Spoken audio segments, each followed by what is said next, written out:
Hey guys, I'm here. Welcome back for episode 4 of season 2 of Severance. Last episode ended with the bombshell that Mark has made the decision to reintegrate, and the process has already begun, and that is where we ended, with the two identities merging by the end of the episode. That changes the game. This is something that I thought was going to eventually happen for sure, but in episode 4 of season 2, that changes the game, man. I did not expect it this early. And with everything going on, with the Miss Casey thing, with the Gemma thing, with the Helly stuff and all of that, now, oh my God, that's gonna, we were already talking about the complications of the two identities loving a different woman. Now they are merged. How is that going to function? Oh God. That's going to be wild to explore, and again, complicate things even further. I'm very excited to see how this is going to go, so let's go ahead and get ready to jump into this week's episode, guys. If you want to see the full-length reaction, as always, you can check it out over on Patreon, or if you become a member of the channel, get you access as well. It is a watch-along format, so you will need your own footage to sync up the time codes for actually the entire episode. Over there, you get the same thing for all the other shows and movies we cover on the channel. You also could suggest and vote on what movies we react to each month. It's just a great way to support the channel, help us do the things we do over here. But at the end of the day, I really appreciate if you enjoy this reaction. To at least leave a like, drop a comment, subscribe if you're not already, because it really helps these videos out. With that all said and out of the way, let's go ahead and hop into episode 4, Woe's Hollow. Here we go. Oh. What the fuck? What in the world? It's me, I'm up here! Mark! Yeah! What the? Hey! Is this a dream? What is? What's happening? Yeah, what the fuck? I have no fucking idea! There's a path up the cliff! I'm on the ice! I'm on the fucking ice! Maybe get off of it! Come on! Maybe don't be on the ice? Irving! Hey! What the hell is going on? Are you okay? Did you wake up on the ice too? Yeah. What about you? On the cliff. Oh my Did somebody you? Of course activate it's us. the overtime protocols? Look inside! What? What the fuck? What What is going on, man? Is this like a Lumen sponsored field trip? What is this? Good morning, refiners. I'm thrilled to welcome you to your first ever outdoor retreat and team building occurrence. So this, what the fuck? With your Audi's blessings, you will spend the next 2 calendar days walking the meadows, thickets, brambles, and brooks that make up the Dichen National Forest. What the What fuck? the fuck is Dieter Egan? The truth you seek lies within the 4th appendix. Kier dictated a 4th appendix in his final hours of life, a text of such sanctity that it is forbidden upon the severed floor. It's waiting for you in Scissor Cave, the very same grotto where Kier Egan tamed the 4 tempers for the very first time. Stray not from Kier's path, lest you royal nature's wrath.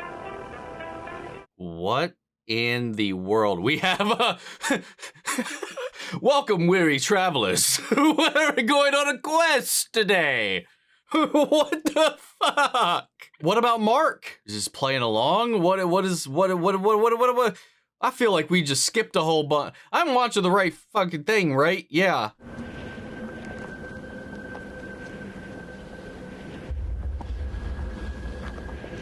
What the fuck is this creepy ass It shit? looks like Mark. What?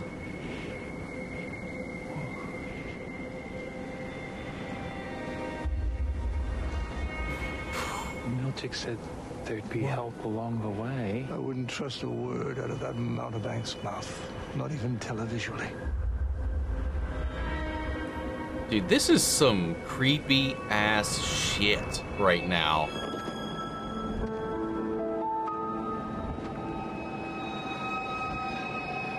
Oh. Yeah, this is creeping me out, dude.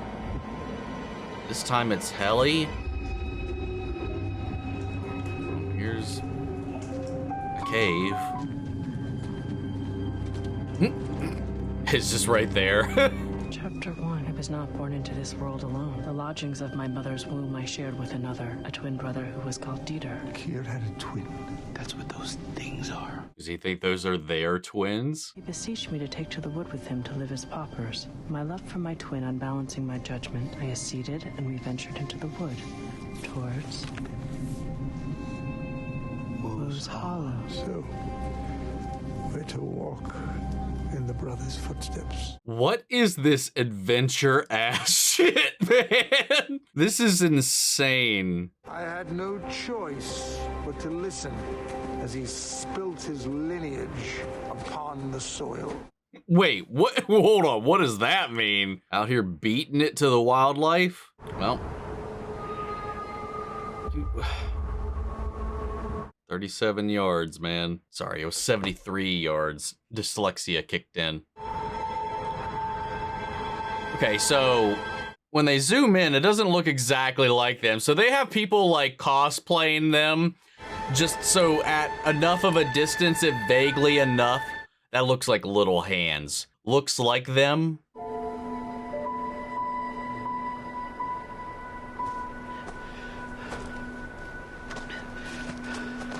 Probably a little envious, you know, no longer having Britt to talk to. She might be lying about what her outie saw. Why would you think that? Night Gardener, it's clear you do not have an objective perspective due to your feelings for her. My feelings for her have nothing to do with anything. Calling him out. What is that? Oh. What the hell? It looks like a shrieker. Like a dead shrieker for my Trimmers fans out there. A seal?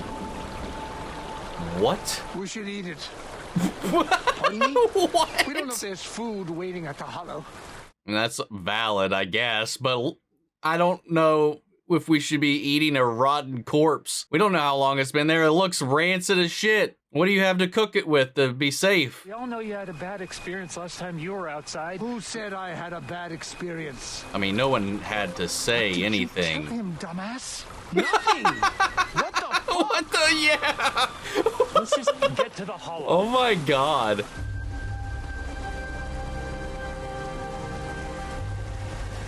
Well, there's the waterfall from the map, and therefore doppelgangers up there waiting. Where I'm from, we'd call that Woe's Holler. Kier's twin was always with him. That's why we provided the very same. Oh for my each of you. goodness.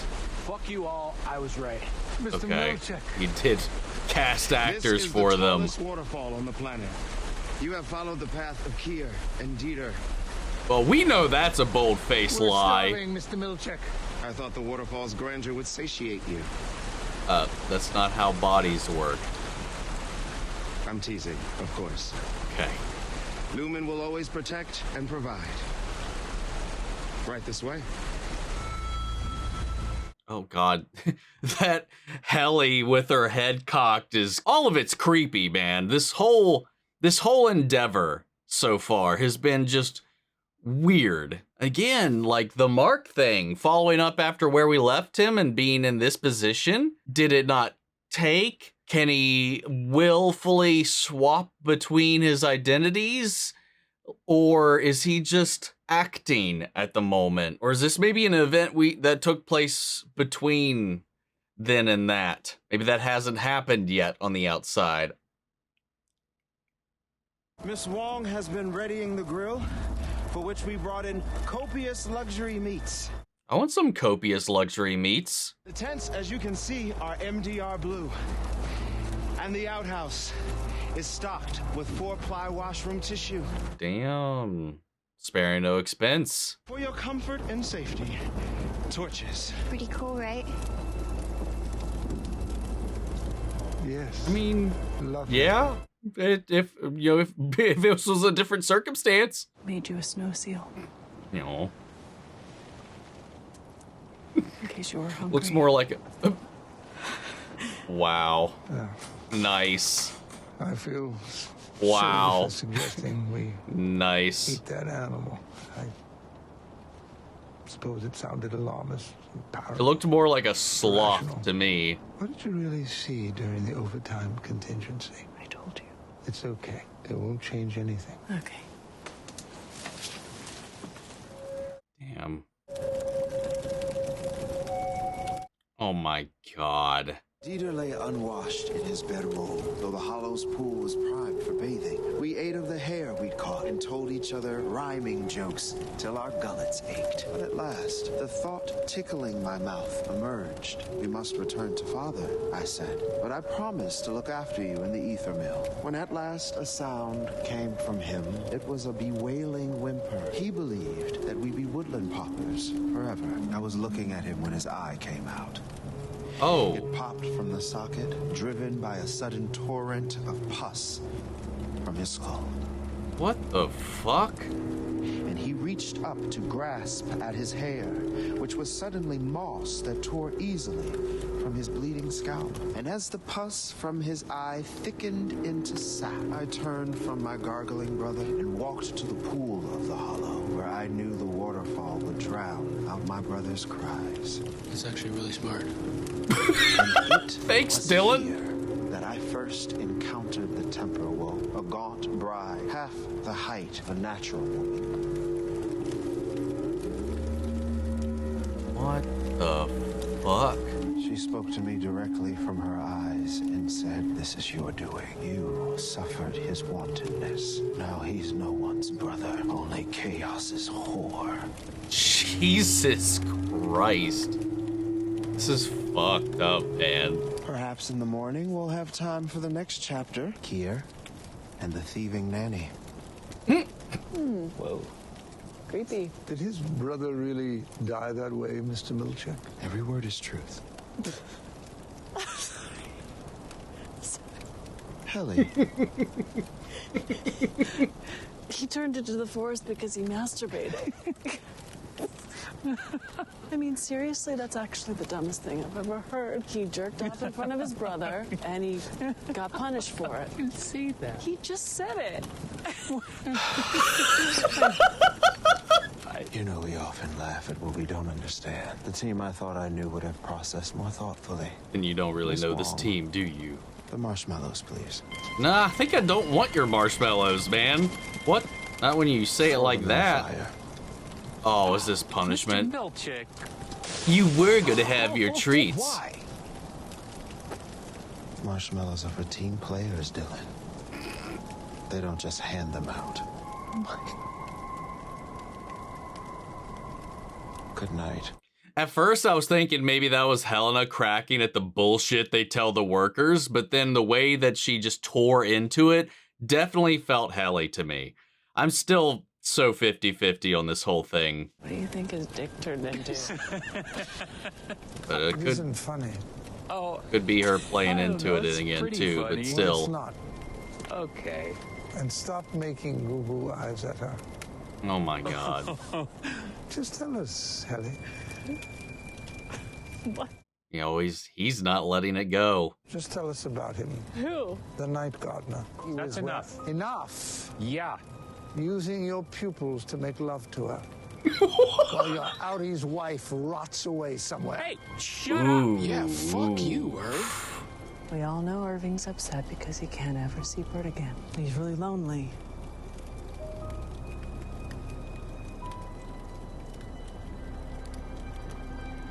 That's part of it. I don't think we should write him off completely. Because even if that is not Helena, that's information that could be very useful to the team to know. Oh my god. Well, fun trip, guys. Let's do this again. That was mean. Of me. You kind of deserved it. Are you okay? Sorry if I'm distracting you from What? I'm looking for your wife. Hey, it's okay. No, we'll find her. And you've already helped so much. I have. Yeah.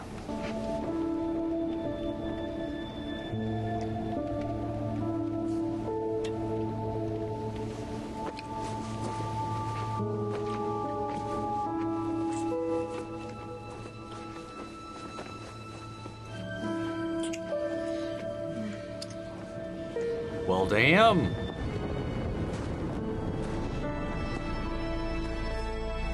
Oh, okay. I thought something was creeping up on him for a second, but that was a artistic edit. Mr. Milchek!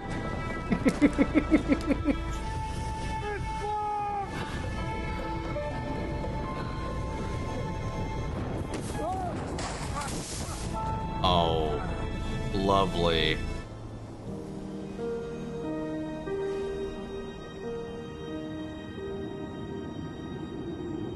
I'm so nervous right now, man. Especially with the murder story. I didn't like who I was on the outside. I was ashamed. I don't care who you are out there. I care who you are with me.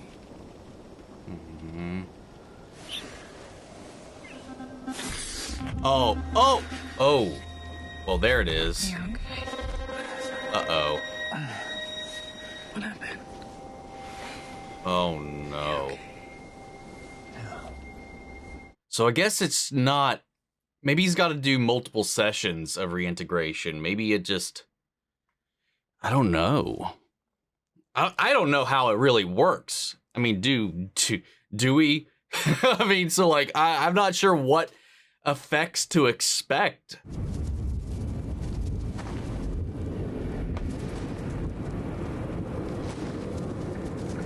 Irving's gonna have some kind of fever dream out here in the cold, man.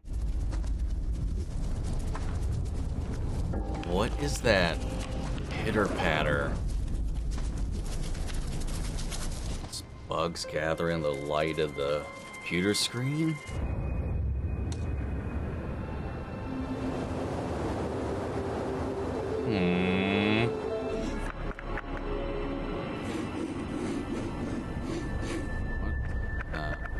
Oh. Whoa.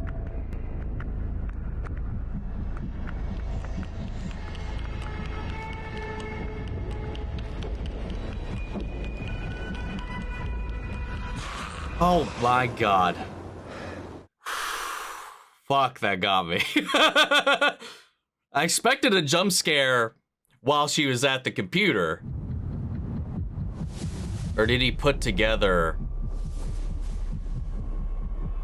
Helly's thingy? Because she's not in bed with him anymore. Hey, kid.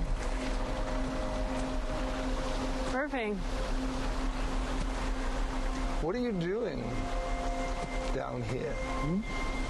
What are you doing down here? I slept outside. What you said to me last night, it was cruel. Helly was never cruel. So he's putting it together. Who would have the power to send their Audi to the severed floor? Damn.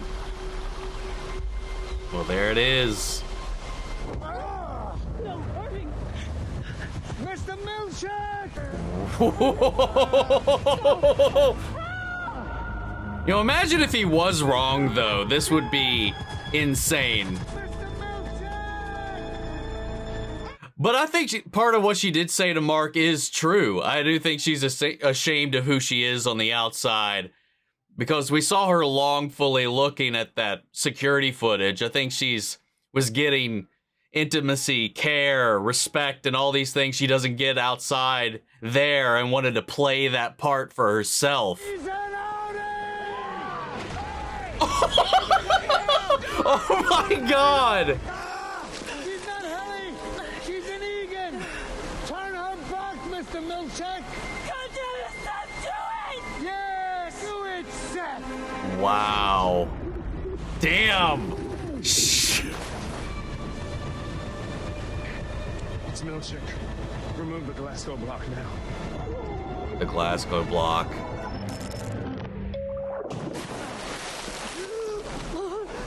Wow.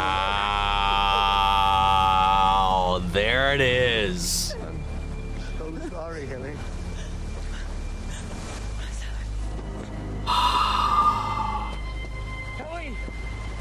I'm glad it's just finally fucking over. I'm glad we can throw it all aside. And we finally have cold hard confirmation. Irving B. Stand! You have threatened collegial murder in the pond of Woe's Hollow. For this, there can be no penalty but immediate and permanent dismissal. There shall be no formal valediction, catered or otherwise. I guess I shouldn't be surprised. I'm sorry! I should have listened! It's all okay. Just remember, hang in there. Please refrain from any further speech, as you are no longer authorized to consort with any severed employee, nor they with you. Walk into the forest. I don't know if he's gonna leave the forest, to be honest. Your workspace will be cleared and any personal items discarded. Your file, including any and all professional interactions and personal relations, will be purged and destroyed. Wow. It will be as if you never even existed nor drew a single breath upon this earth. That is fucked. May Kier's mercy follow you into the eternal dark now.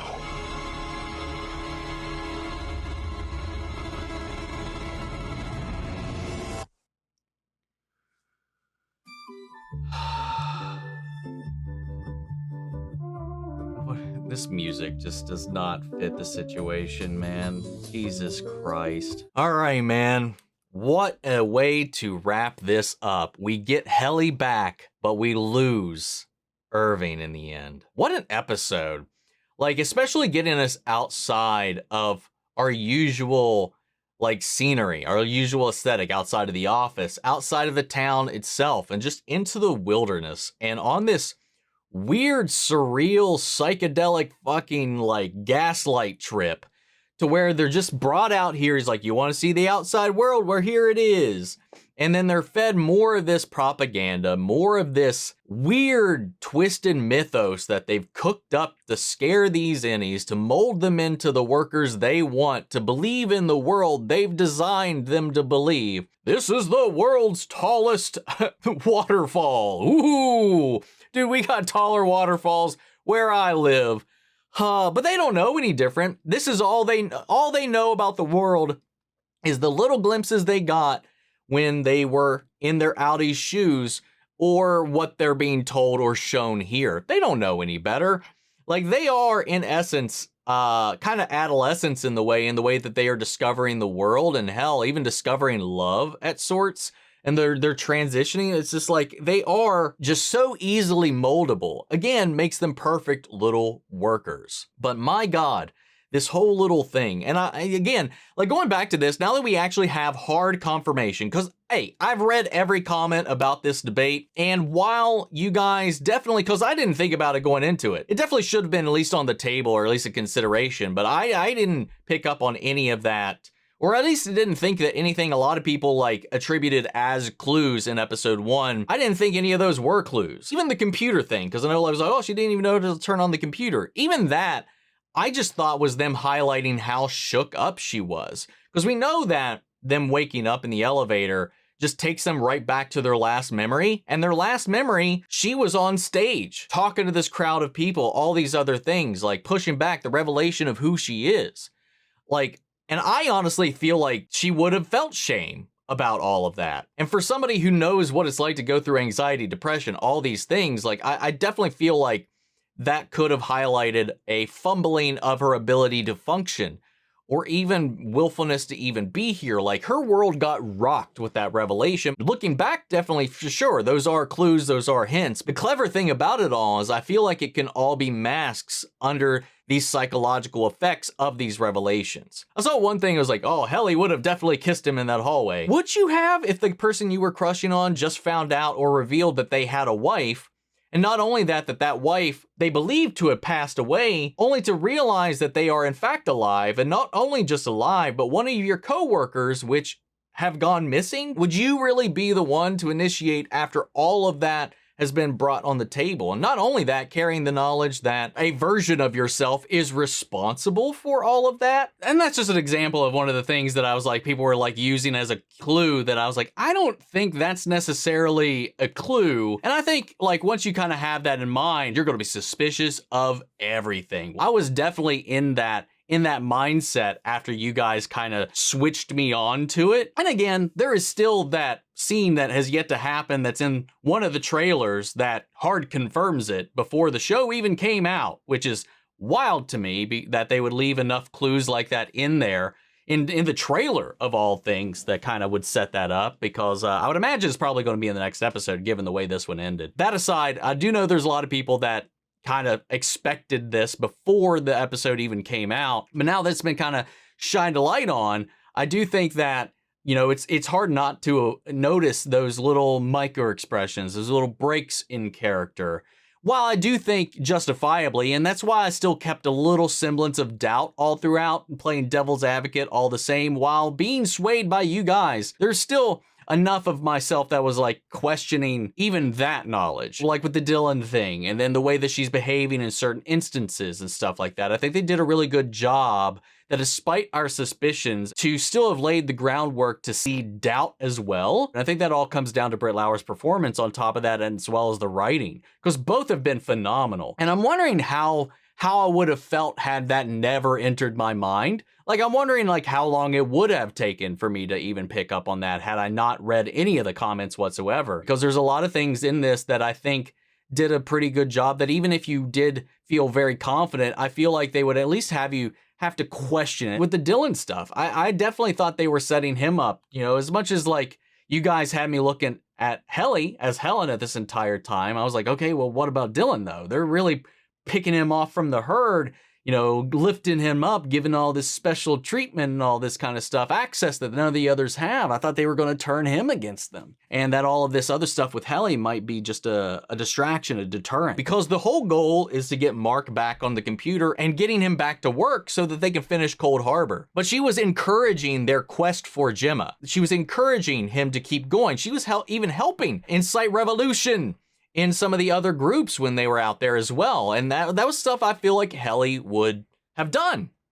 And now, then we saw her doing her research. We saw her watching the cameras, and we know that she's kind of become a little infatuated with Helly, an entity that she just kind of wrote off as being subhuman, that ends up having a much more fulfilling life than her own, like highlighting that moment between her and her father and all these other things, this coarse, respectless relationship that they have, and then seeing that her innie is like this bright, carefree person who has friends, who has love, and all of these things that she doesn't have in her life.